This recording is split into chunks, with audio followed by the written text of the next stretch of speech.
tħabbar servizz ġdid intis biex jgħinu persuni tan-negozju u l-ħaddiema tagħhom li qed jaffaċċjaw sfidi ta' saħħa mentali minħabba l-pandemija.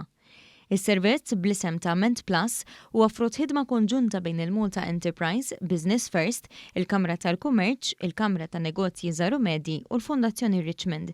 Dan is-servizz jingħata permezz tas-sit elettroniku www.mentreprenurial.com fejn se jingħata taħriġ filmati li jitrattaw suġġetti bħas-saħħa mentali, ir-reżiljenza u kif wieħed jadatta għall-bidla.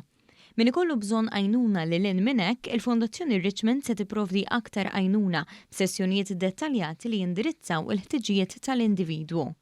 Il-kap eżekuttiv tal-Fondazzjoni Stefania De Mexant spjegat l-importanza li s-saħħa mentali tkun parti integrali mill-proċessi tan-negozji għaliex mingħajrha tonqos il-produttività u l-innovazzjoni. Dan is-servizz ħajkun qed jiffoka fuq is-saħħa mentali tad-diretturi u s-sidien tal-intrapriżi.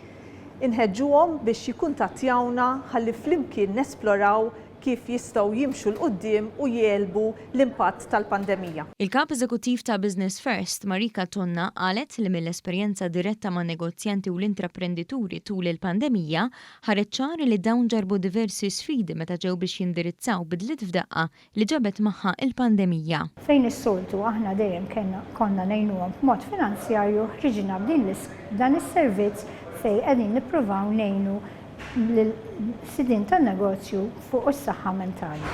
Il-Ministru Miriam Dalli spjegat kif fl-aħħar xhur Business First u l-Malta Enterprise dejjem kienu fuq quddiem biex jgħinu lill-intrapriżi u b'dan is-servizz l-għajnuna qed tmur pass il quddiem. Business First ser tkun qiegħda tagħti għajnuna lil dawk li għandhom issues ta' saħħa mentali, lil dawk il-ħaddiema li jridu li jitolbu l-għajnuna għaliex wara kollox irridu naċċertaw ruħna li nkunu qegħdin nieħdu ħsieb il-well-being ta' min iħaddem u tal-ħaddiema.